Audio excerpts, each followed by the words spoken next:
And without any further hesitation, we are very, very privileged today to have a second excellent keynote speaker with us. The second topic has been raised by many countries for me all the time when I have the annual calls with the member organizations, the development of drug policy around the world. It is a very critical topic at Blue Cross, where we really want to promote health and we want to protect people from further access to drugs and find societal solutions and advocate for them in different countries. We have today an honor to have with us Dr. Kevin Sabet, who is affiliate of the Institution for Social and Policy Studies and the Medical School of Yale University, author, consultant, and advisor to the US presidential administrations. And he has a PhD and has studied, researched, and written about drug policy for over 25 years. So we have a true expert with us. Many of you might have followed him somewhere in the drug debates, and we are very, very honored to have him. He's working at the He's the president and CEO of the Foundation for Drug Policy Solutions and Smart Approaches to Marijuana. Thank you for accepting the invitation for being with us today, Dr. Sabet. And I give the floor for you. Welcome. You are still muted. Yes, thank you so much, Anne. It's a pleasure. Thank you. It's a pleasure to be with you. If you can you all hear me okay? Yes, perfect. Wonderful. Yeah, well, it's an honor to be with you. You're all doing such incredible work around the world, and I followed your work for many years, and really, it's very inspiring. And I'm so hopefully one day we can be together in person. And I'm glad this worked out with the timing because I in a few hours I have to leave for Singapore, where we're going to be discussing these very same issues with the government there, and also with NGOs and people running prevention, treatment, recovery centers. So I'm going to share my presentation. It's a lot of information. Let me warn you at once, but you will get a copy of this, and I actually would like to have some questions. So I'll make sure to leave some time for questions as well. So if I'm going fast, it's not only because I speak fast anyway, because I live in New York and we all speak very, very quickly, but also because we have interpretation, so not too fast. I know I have to be slow. I know my staff told me I need to speak a lot slower, so I'm going to work on it for you. And maybe also we can collect some of the questions if people write them to the that chat, would be good. and if I will send them to you afterwards. Yeah, sure. And then if you would have time between now and October to respond to some of them, either with the video message or in writing, and then we could share them in Togo, so that we can have some questions at the end, but maybe also to give everyone a chance, if that would be okay. That would be wonderful. I'd be very happy to do that. Thank you.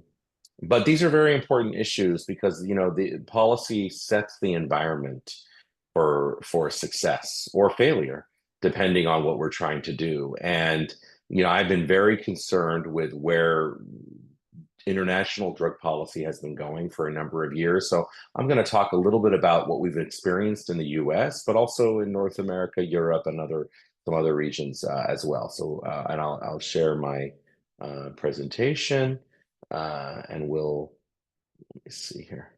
Yeah. Okay, great. So just a little bit about, I don't want to spend too much time, but a little bit about my organization, SAM. And there's two organizations, SAM and the Foundation for Drug Policy Solutions. SAM deals with the cannabis, with the marijuana side. And I served most recently in the Obama administration. And I left in 2011 because I really felt like there needed to be a voice speaking about marijuana policy that prioritizes health, safety, our children, our communities. And really, what you often hear about is just policy that's promoting private interests and profit over health. And this is something that greatly concerned me. So we collaborate, I don't need to dwell on this, with many organizations around the world. Our foundation has four pillars of policy, research, education, advocacy, and we have many other pillars that we're really pushing. We actually just recently released a blueprint for drug effective drug policy, and this kind of goes through evidence-based interventions from the whole spectrum that we hope that we are sharing with government leaders, because we're really trying to influence what decision makers and because they are the ones obviously making these decisions.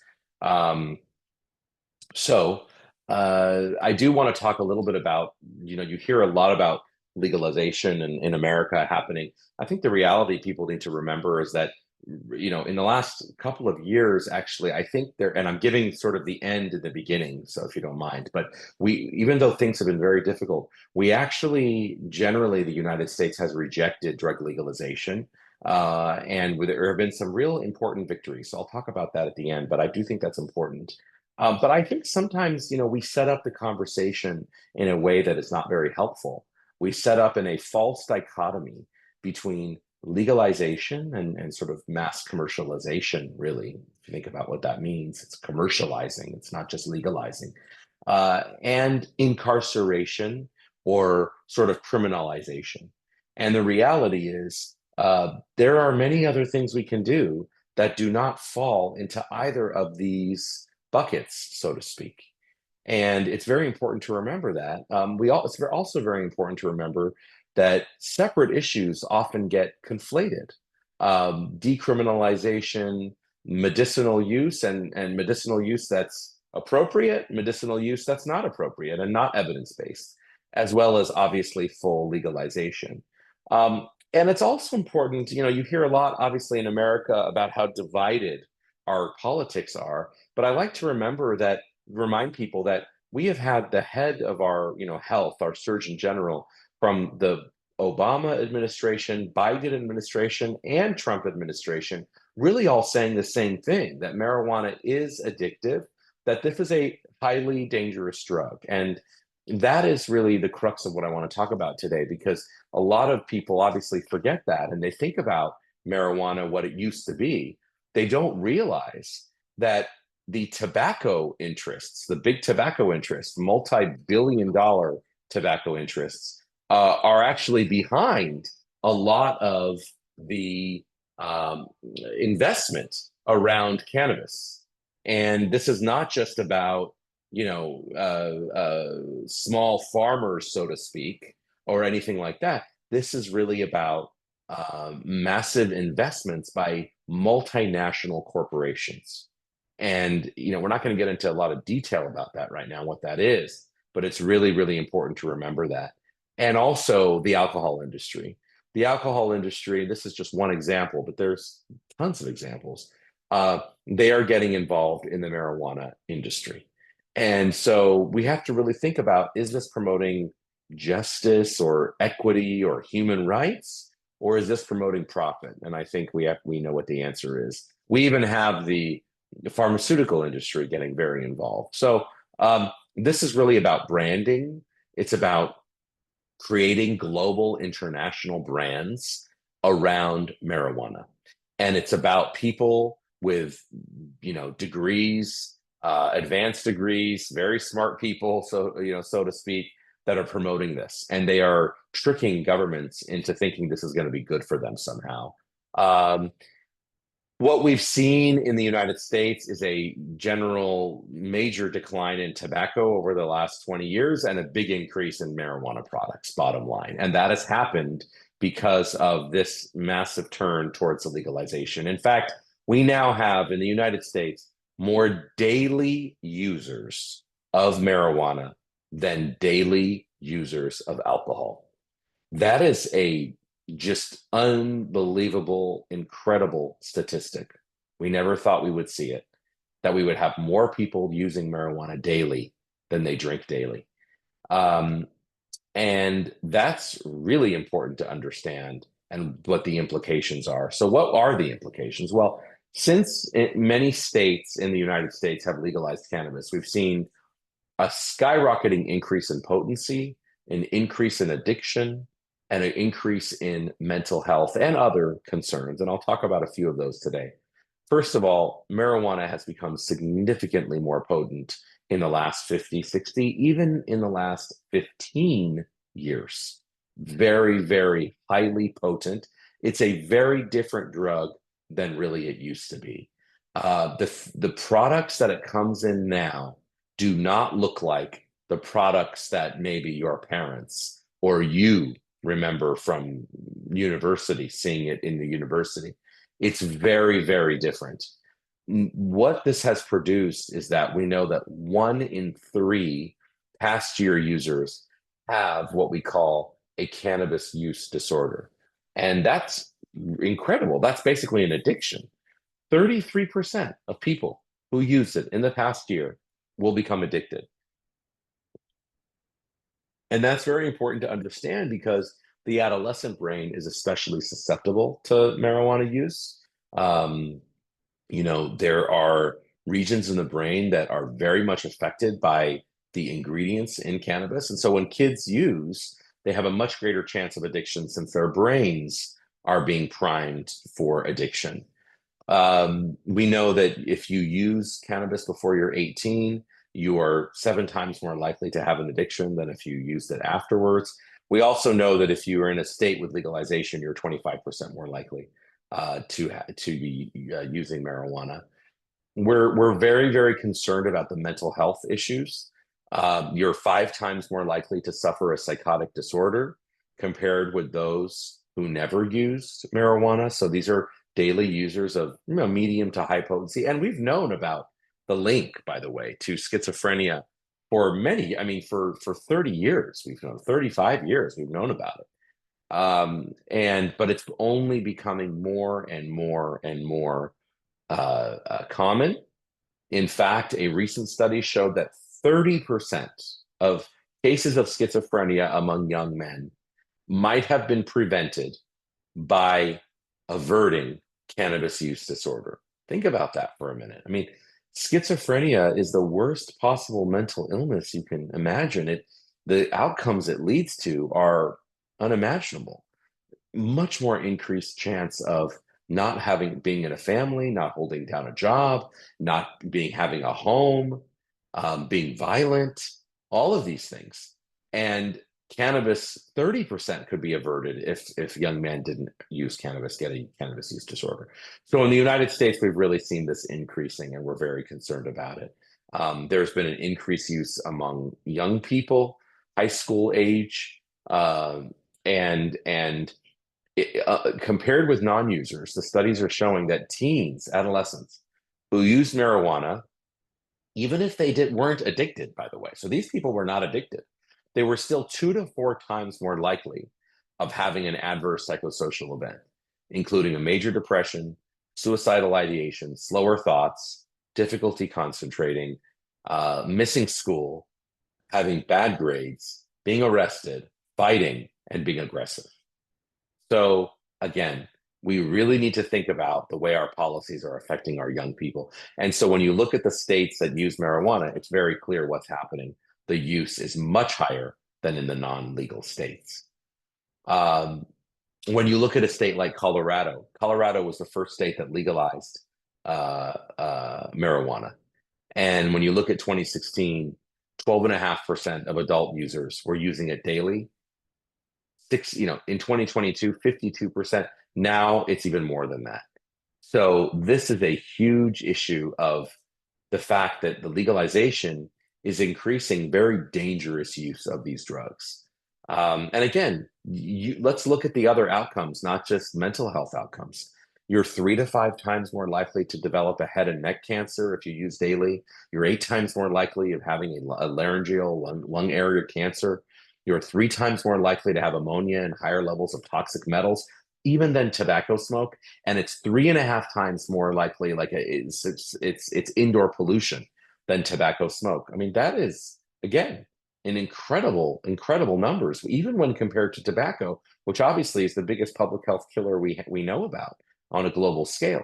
We've seen a huge increase in traffic crashes, fatalities, road deaths in states that have legalized marijuana. That's another outcome, a very bad outcome that we're seeing. And we're very concerned with brand new research coming out about pregnancy. The use of marijuana during pregnancy is linked to 52% higher risk of preterm delivery, 75% higher risk of lower birth rate, 29%, this is really incredible, higher risk of infant death associated with the use of marijuana during pregnancy.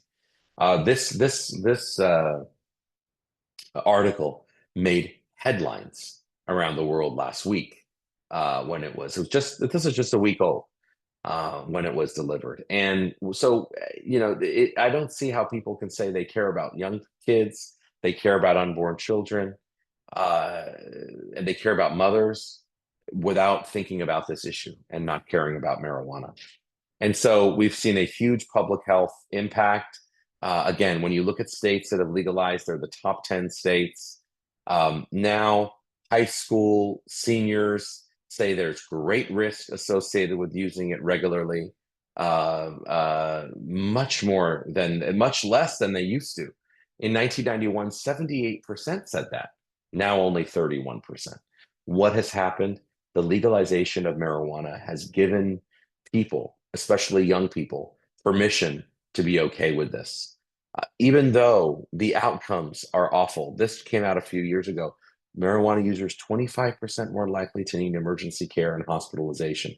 So, what is this doing with our overcrowded healthcare system, which is overcrowded in almost every country in the world, by the way? I have dual residency between Canada and the United States. They couldn't be more different when it comes to healthcare, but they both have a problem when it comes to healthcare. And so we don't want to see marijuana users more, clogging our healthcare system. This study just came out recently, higher risk of stroke and heart attack that we're seeing as you use marijuana more. And then we're now seeing in the United States, you've heard a lot about the fentanyl issue, which is obviously a very big issue, synthetic opioids. We actually have more people going to the emergency room for marijuana than we do fentanyl. Obviously, the outcomes are different, but an emergency room visit is expensive. It's costly for the family, it's costly for the healthcare system and for the government. And we are seeing this almost reach 1 million.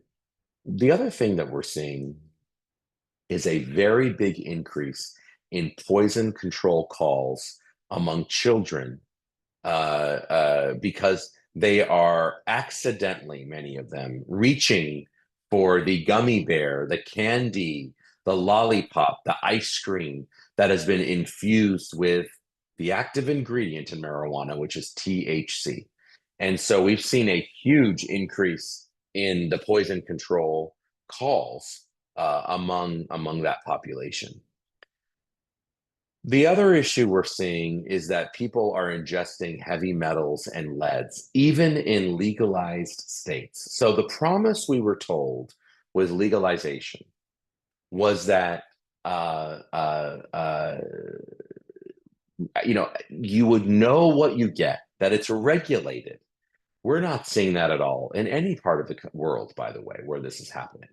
In fact, we're seeing products have pesticide levels above any federal tobacco or state limits that we have. So there's a huge problem. These products are not safe by any means. The other issue we don't talk about a lot is what's happening at the workplace with employers and employees. In the United States, we've seen a huge increase in marijuana positivity, 212%. And we've seen in the safety sensitive workforce a huge increase. And the safety sensitive is very important because these are pilots, truck drivers, air traffic controllers, doctors, surgeons, bus drivers, train operators. You don't want them to be high on anything, let alone marijuana, but we've seen a huge increase because of that.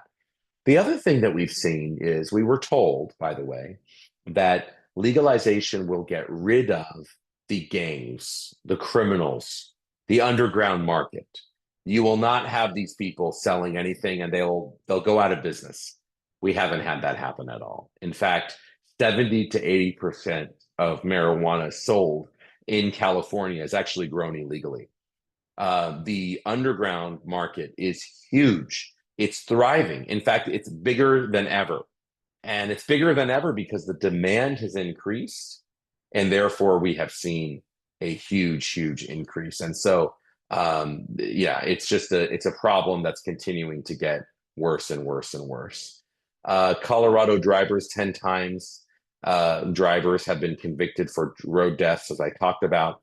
But one thing I do want to say is that I do think the tide is turning. As I said in the beginning, 7 out of 10 states have actually rejected legalization on the ballot.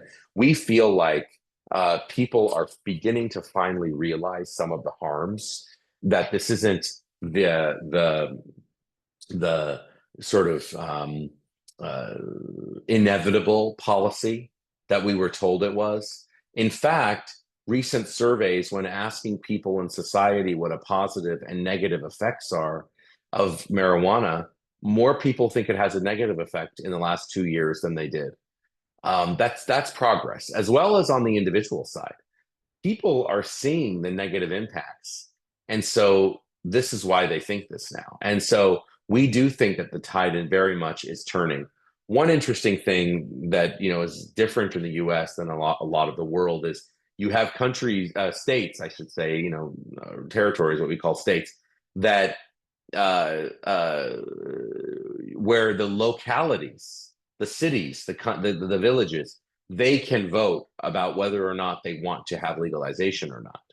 And the vast majority of cities or localities, I should say, in these states have actually voted against having them. They don't want them in their own community.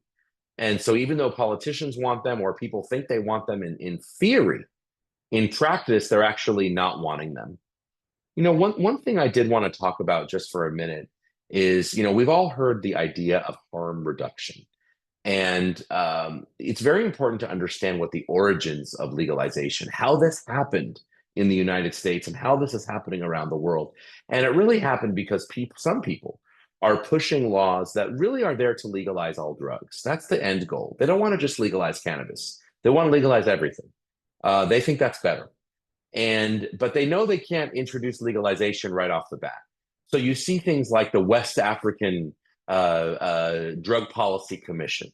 You see things like the Open Society Institute, groups like that, and groups like the International Drug Prevention Consortium, which sound very innocuous. They don't sound like they have a negative agenda, but the reality is they're pushing something that I would call extreme harm reduction, not regular harm reduction, extreme harm reduction, and they're doing that throughout the world. One thing we like to say, because harm reduction advocates say we should meet people where they're at, and that's what we should do. But what we like to say is we want to meet people where they're at, but not leave them there. We don't want to leave them where they're at.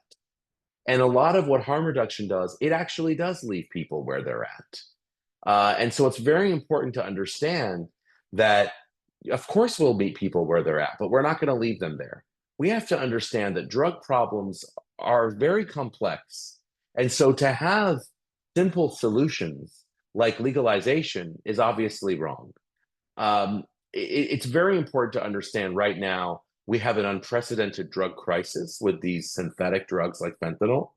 And this is no country is immune to this at all. The United States has experienced, obviously, and Canada, a huge increase in fatal overdoses. By the way, this happened during an era of drug legalization. This wasn't happening beforehand. So this tells you all of this is affected. And a lot of the programs that are being promoted as safe are actually very dangerous. The decriminalization of all drugs with no safeguards at all.